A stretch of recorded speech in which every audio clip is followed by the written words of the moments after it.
Great. Well, thank you. Good, fantastic start, and it's great to. I'm very humbled to be up here and follow these two guys. I'm so grateful for what they're doing. I use the Ceaseless Prayer app, and it's fantastic. If you don't have it, you should have it before you walk out of here for the next break. And GRN doing such a great work. And audio, I don't mention audio in here in part because I knew that GRN was going to share, and I'm such a huge fan of audio. Last year I had two stories that came to me from teams working in two different areas of the world. Both of them were beginning to see, working among unreached peoples, unreached Muslim peoples, beginning to see something happen.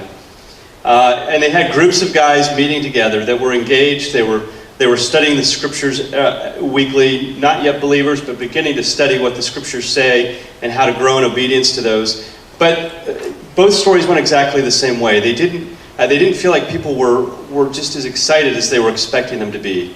And then they started giving them the scriptures in audio format, and they said it was like a light switch went off.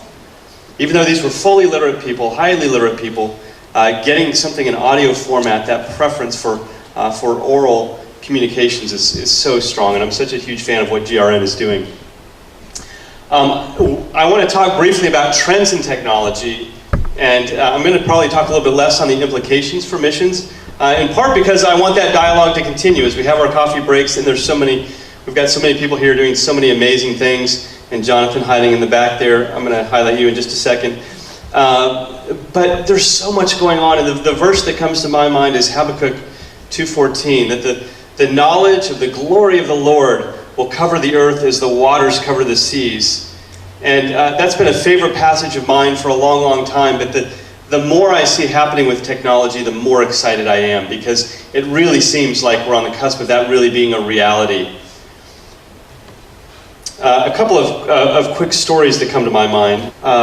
Before I jump into, I'm with Frontiers. I don't know if John mentioned that. I work with Frontiers. I've got my friend and teammate Jeremy here. We've got a table set up in the back room as well. We minister exclusively among Muslim peoples, and there's never been a more exciting time to be working among Muslim peoples. We're seeing so many exciting things going on around the world, and I spent my time on the field over in Central Asia, and when one of the things that kind of put technology on the map for me, I remember walking down the street one day, I think it was around 2000, and I was walking down the street with a friend of mine, and we had one of those God moments, right? I think we have those. The Holy Spirit gives us those, where we saw a young man coming out of a storefront, and we can't explain it other than to say that it was the Spirit that moved us. We greeted him, Assalamu alaikum. He greeted us back, and we began a conversation right there on the street. Why? Only God knows. But it became evident very quickly. He was Iranian, young Iranian man, on holiday. And the reason he'd come to Kazakhstan was because he was looking for a safe place he could get on the internet and search about Jesus. We said, well, we know something about about this man. We're not the internet, but we can certainly sit down and talk to you. And he came to faith that day. That helped put technology on the map for me. Just a couple of weeks ago, I got a message from one of our field workers. We've been giving out micro SD cards to Syrian refugees. Again, giving them the audio scriptures and some other resources, some visual media. And the response was, we've never heard this before. Do you have more micro SD cards? We want more for our family. So these are the days that we're living in. It's quite exciting, and we're blessed to be a part of this. I also work, as John mentioned, the Mobile Ministry Forum is a network that began about 5 years ago. We're very excited to be a part of it. I encourage you to check out the website, mobileministryforum.org. Some of you are already very involved. This is not an organization, it's just a network. It's a place where we can encourage one another and grow together, and catalyzing the church to use a lot of these types of technologies that we're talking about, to use them more effectively and to collaborate much more than even we're doing today. Two quick quotations come to mind that I hope will kind of set the tone, not only for what I share, but I think as we continue through the day. Francis Schaeffer, I love this quotation. I think it's so appropriate. Each generation of the church in each setting has the responsibility the responsibility of sharing the gospel in understandable terms, considering the language and thought forms of that setting. And I think that ought to challenge us. You know, I think we get very stuck in old ways of doing things. And I'm working in Frontiers, which prides itself on being a kind of a very pioneering organization. And yet, for a couple of years I began noticing what was going on in this area of technology and media and how significant it was. And then beginning to try to encourage our people to say, hey, you need to start looking at this. You need to embrace this. And that's challenging sometimes, getting people to move. We get into those set ways of doing things. And so I love this challenge from Francis Schaeffer. We have the responsibility to share the gospel in understandable terms. And I think today, now more than ever, it means sharing more and more in modern forms of media. And then Wayne Gretzky, the great one. If you're a hockey fan, you obviously know who he is, and even if you're not a hockey fan, you probably still know who he is.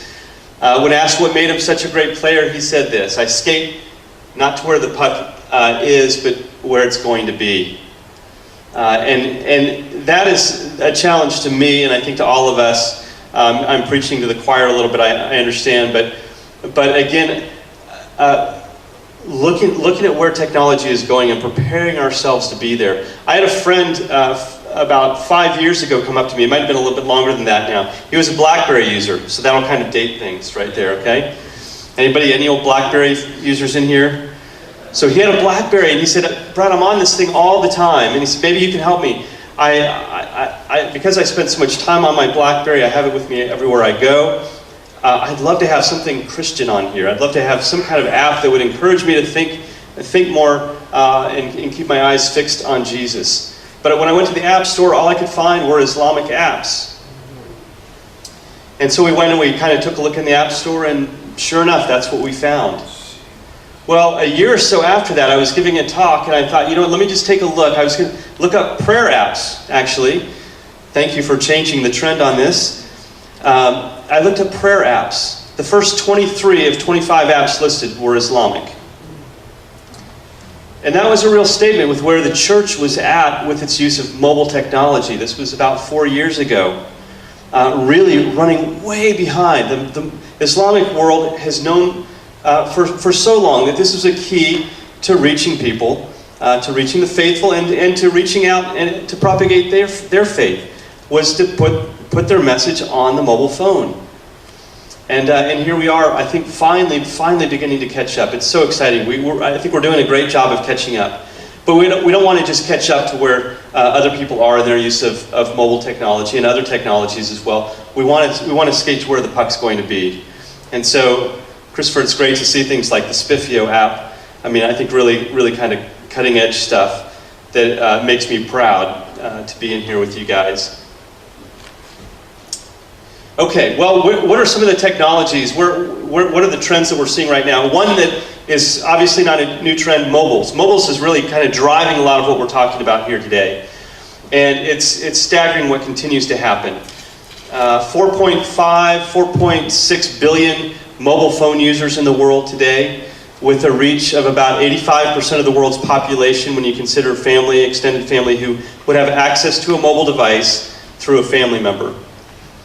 The reach of mobile far exceeds the combined reach of TV, of internet, of radio, of all of the past mass communications means that we've had. It's all happening on mobile. And I think we in the West often fail to understand just how significant mobile has been, because we grew up with all of this technology, right? We sort of grew into video cassette players and audio cassette players and DVD players and CD players and GPS devices and cameras and digital cameras and video cameras, and all of this technology was sort of incrementally moving into our lives, while the rest of the world, or much of the rest of the world, was that was kind of passing them by. It was out of reach. And along comes this one device, the mobile phone, that put it all into their pockets. And it obviously, I think we all kind of realize this. It's the one device people will save and spend and sacrifice for. Everything happening on the mobile device, we need to be on that mobile device. And one of the things that's happening as a result of mobile devices is sort of a new trend. Google is investing a lot into researching this because it's proven to be so significant. It's called micro moments. Have any of you heard that term? Micro moments.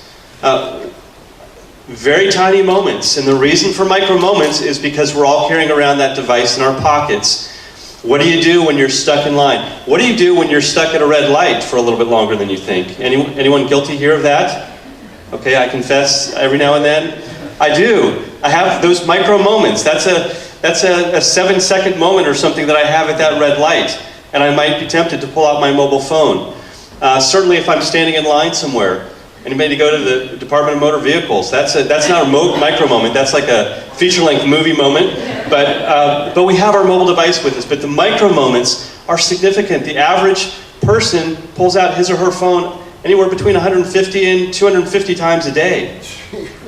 If you don't believe it, you can download an app and put it on there. You can measure it for yourselves. You pull that phone out a lot more than you think you do. And this is not a Western phenomenon. This is happening around the globe. These micro moments are changing things for us. And certainly social media is one of the biggest. Again, not a new trend, but I think we're finally waking up to the fact that social media matters. I work in an organization where security is a big deal because bad things can happen to people. I just heard from one of our workers the other day, discipling a young gal, and her father took her phone and began to scrutinize everything in it. Fortunately, moments before, she had just removed some media that was on her phone that would have really put her in dire straits had it been found. So we live in an age where security is an issue, but social media matters. And trying to get my organization to embrace social media and saying, hey, if we're going to stay relevant, we have to be on social media. And we're finally doing that, not just in our home office in terms of recruiting and mobilizing new workers, but beyond that, on the field. We realize that we have to be on social media if we're going to be relating to people. Among the heaviest users of social media around the world, what do you find? Indonesia, Turkey, India, Saudi Arabia, the heaviest users per capita of social media in the world. If we want to reach people, it's going to have to start being more and more on social media.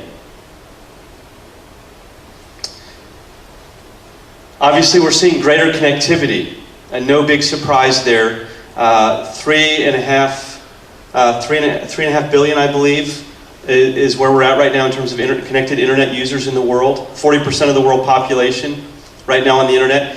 More than half of that is now happening through the mobile device, not surprisingly. But the future is bright as far as that's concerned. We see some exciting things going on with Google's Project Loon, which is, I'm not sure the latest on that, but they have this network of high-altitude balloons that are providing internet access in remote areas. You've got Zuckerberg and others involved in internet.org working through other means, looking at drone technology and other means, again, to try to get the internet to where it isn't today. And the future is very bright. We're beginning to look at 5G connectivity in the West, coming down the pike pretty soon, which is, if that doesn't mean anything to you, just think really, really, really, really fast internet service. So we're living in a world of greater connectivity. We're living in a world of the Internet of Things becoming reality. Samsung has said that by 2020, every one of its devices will be IoT ready, will be Internet of Things ready. That means every one of its devices is going to be connected to the internet. Refrigerators, DVD players, TVs, everything. I mean, obviously we see this already with smart TVs. Even some of the other appliances that we have in our homes now are beginning to have this IoT connectivity. The Internet of Things, it's getting harder and harder to escape being connected. Of course, along with greater connectivity becomes a greater concern with connectivity, and one thing that we just need to stay aware of as all of this is happening is censorship. I was talking with a friend of mine, Jeremy, and I work with a teammate who's based over in Turkey in the recent coup, and of course one of the first things that happened as soon as that coup began to unfold, we can argue whether or not it was actually a coup attempt or not, but as that was beginning to unfold, the first thing that happened, of course, was that all the social networks were brought down. so that people were not able to connect. Of course, people began to find ways around that, but that's the kind of world that we're living in as well, and we need to be thinking about that as we plan our strategies, particularly because as we talk about unreached peoples, many of them are unreached because they're in the types of places where censorship is happening. Targeted advertising. I was just sitting down at breakfast with my father-in-law this morning, and he made the comment, you know, it doesn't matter how many people we reach, it matters if we reach the right person. If it's the one person who God is preparing us to reach, that's what matters. And one of the most exciting things that's happening right now, one of the most exciting trends through social media and web, is obviously the marketing world has been completely transformed. The power for us to precisely, with laser-like precision, target people with a particular message, people with a particular message, is so incredibly exciting. To use Facebook ads or Google AdWords to get a message before somebody is absolutely amazing. About a month ago, John and I were over at a conference, had the privilege of hearing from a team that is working in a very difficult country, a country where decades of work have yielded a handful of believers. There's a couple of churches, maybe a few churches that were known to be in existence. After much extraordinary prayer, and thank you, Christopher, for what you're doing to promote more and more prayer, after a season of extraordinary prayer, they felt like God was calling them to use social media more effectively. None of them came from a technology background or a media background, but they felt God was saying, use Facebook. In 2 years, since they began using Facebook and Facebook advertising to try to locate those people whom God might be working in, the number of believers, the number of churches has doubled in 2 years from what has happened in decades of previous work. 2 years. We've seen a doubling in the number of believers. Baptisms to the third and almost, I think now, moving into the fourth generation. We're seeing it not just new people being reached, but we're seeing people reaching people. Very exciting stuff. Power of if you're not using things like Facebook and Google Ads, this is a great area to begin to move in, whether you're trying to get the Bible out there or some other types of media. The rise of visual media. Probably not surprising if you're on social media. Most of us are using at least one social media network. You've no doubt noticed how much more visual everything has become. This statistic on the right is kind of staggering to me. 74% of all internet traffic by 2017 will be video. Pretty significant. How many of us are working in the realm of video right now? 94% of content with relevant images gets content with relevant images gets 94% more views than content without images. Okay, that's the world that we're living in. It's highly, highly visual. Again, driven by the mobile phone and that camera that is on almost every phone in the world now, even if it's not a smartphone. That preference for visual media continues to grow and grow and grow. And if you want your message to be noticed, increasingly it needs to be visual. On the line of visual media and video, some of the trends that we're beginning to see that I think are pretty exciting. We haven't really begun to delve into these yet, but I think this is where the trend is happening, live video. Meerkat came along a couple of years ago and quickly was superseded by Periscope, Twitter's live video tool. Mobile only, anywhere, anytime, you can begin to broadcast live through your mobile phone to a worldwide audience. And they can interact with you in real time. This is the difference with some of the past live video things we've had, is the interactivity that's built right into these services. Facebook then said, hey, this is a thing, we need to be in this as well. They've launched Facebook Live. You can go on there, you can view it on your computer, but if you want to broadcast, it can only be easily be done through your mobile device. But you can see a map, you can see anywhere in the world, at any given time, people that are broadcasting live from their mobile phone. Largely what I see when I go on and I look around the unreached world is an imam preaching from the mosque. Okay? God help us if we don't start quickly moving into this, because if we're not filling this vacuum, people are out there looking for this type of content. It may not be high numbers yet, but I trust you, they're out there looking for content, and they're gonna look at whatever's out there. And let's make sure that it's the gospel that they're finding. The other big trend is towards 360-degree content. You may not have seen this yet. Facebook now has support for 360-degree content built right in, as does YouTube.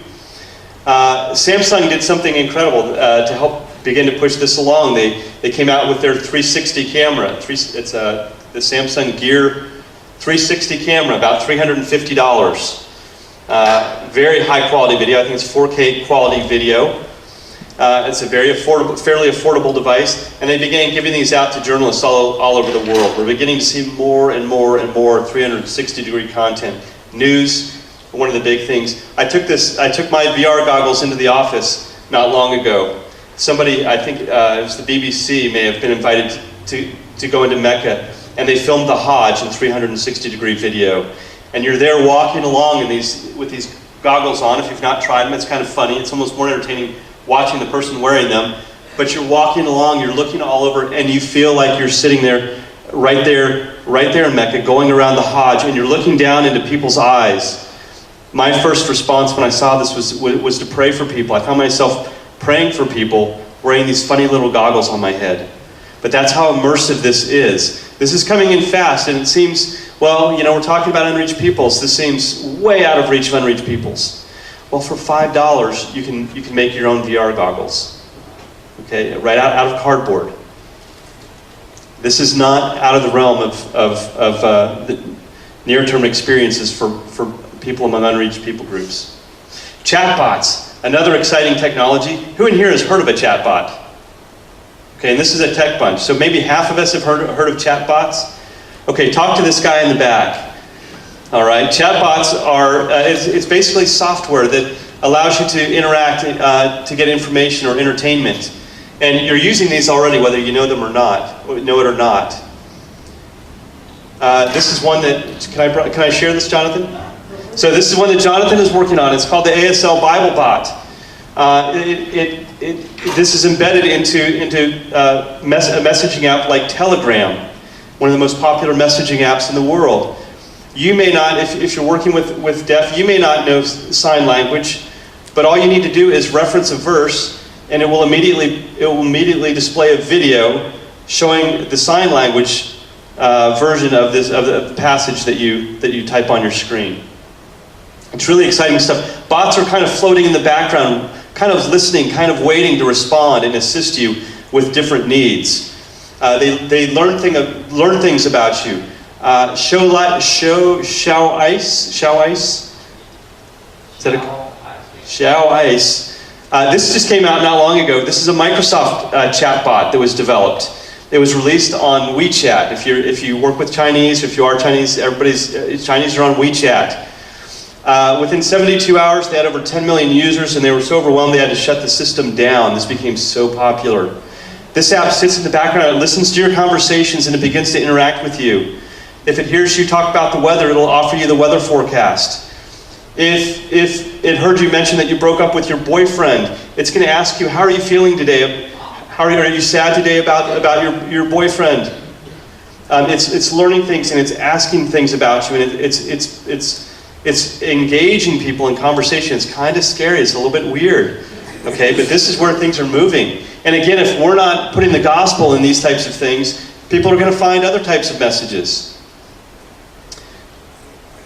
Voice services. Who knows what that is sitting on the table there? Who has one of those? Only a few of us. Okay, Mike, what is it? Amazon Echo. This is going to be one of the hottest selling things this holiday season. They now have a small version. It runs for $50, maybe a little bit less. They're going to have some very good deals on this. Voice services by 2020, I believe, maybe 2017, they're estimating 30% of internet usage is going to be happening with voice. It's going to be voice-driven. Devices like the Amazon Echo, and of course most of us are already using this right on our phones. We've got Apple Siri, we've got Microsoft's Cortana, we've got Google's, it was Google now Google Assistant. This type of voice, these voice services are becoming more and more common. These types of devices in our homes are going to become more and more often. And again, these are the sources that people are going to for information. My kids walk into the room every morning and say, Google, or say, Alexa, what is the weather? Or they say, they have a math question, they say, Alexa, what is 73 times 16 divided by 322, and Alexa responds right away. Okay? Soon those questions are going to get more, a little bit deeper, a little bit more profound. People are going to be asking, Alexa, does God care about me? What's Alexa going to answer if we're not on there? If we're not developing content for these types of devices? Okay, I know my time's running out here, but augmented reality coming in fast and furious. Again, you may not think this is something that's real relevant for unreached peoples. I don't really know how it is just yet, but it is coming in. Tommy Ahonen, one of the leading gurus in the mobile industry, years ago said this is going to be the next mass media, augmented reality. He's the one who identified mobiles to become the significant factor that they are today. Augmented reality is just that. It augments our perception of reality. It adds information to the real world around us. You contrast that with virtual reality, which is a much more immersive experience. It could be the real world. It could be an imaginary world, but it's a very immersive experience. You're using these VR goggles that we mentioned before. Again, I think we're going to begin to see really on the training end of things, virtual reality is going to become more and more of interest. Again, being able to do the Hajj around in Mecca, be able to experience that for people that are preparing to go to the Muslim world, to kind of begin to understand what it might be like for a Muslim to experience something like that. Things like that are very, very powerful.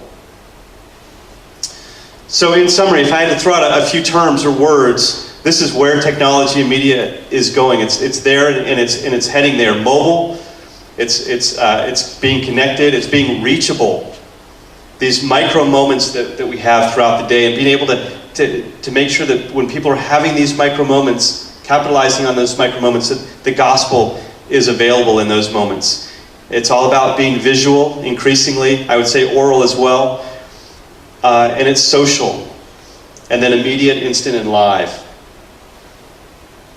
So real quickly, just a few thoughts as we finish up here. Now what? What do we do with all of this?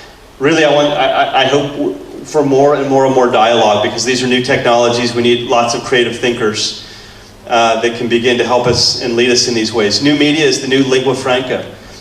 It is the second heart language of people today. You walk around, young, old, poor, rich, everyone, everywhere is on their mobile device. And they're accessing all kinds of media on that device. We need to learn to speak that language. We send missionaries out, they spend months or years learning language. How much time, how hard is it to get them to spend a week learning how to use some basic features on mobile phones, learning to understand the significance of media for unreached peoples? We need to start training people to use these tools and these technologies. I don't care if you're a technology or a media person. If you're going to the mission field right now, you need to understand these things, or you're not going to be nearly as effective as you could be. Mobile, we need to be there. The rest of the world is, we need to be there. Again, understanding those micro moments and how we can use them. Google's got a great website set up for this. I can give you the URL later, or you can just Google micro moments, Google, or Google Think, and you'll see a great resource they've set up to help people begin to understand how to capitalize on these micro moments. Content is still king, and praise God, we've got the best content in the world, because we have the best king in the world. But we need to encode it for relevant media. We need to put it into the forms, as that Francis Schaeffer quote was mentioning, we need to put it in the forms that are relevant for people today. And content is only one part of a comprehensive strategy, right? It's easy to get a video out there. We can distribute videos, and we've done that in the past. But what we can do now, the things that we have the ability to do today is to do more than just distribute media. We have the ability of beginning to engage people and interact with them, right? We can post a video on social media, and we can begin to dialogue with them. What did you think about that? Do you have any questions? Here's the next step that you can take to learn more. There's a great new resource, Missions Media U, that's just been launched. This is an exciting new training endeavor. There's only a few courses right now, but they're very, very good. The first course is on foundations of media strategy. I encourage you, take a look at what they have to offer. They're offering courses on storytelling, and there'll be more courses coming, but a great way to get our people equipped. Recruit media and tech people into your organizations even if you're not a tech and media organization. Like Frontiers, we've got a guy now, he's out there, he's recognizing what's happening. He's out there recruiting media people to come into our organization. We're a church planting ministry, but we recognize that we have to have media people, more and more media people involved in our organization. And then at the end of the day, we need to remember it's still about relationships. It's not about the technology, it's not about the media. Those are tools, and then we need to be using these tools. But the bottom line is it's still about these relationships. You know, the example I mentioned of the group in North Africa that's using social media so effectively, the social media component, that's all the front end. And it immediately drives people into face-to-face relationships. But they've realized how they can leverage that media and leverage this technology to direct them to those face-to-face relationships where they're seeing God work in significant ways.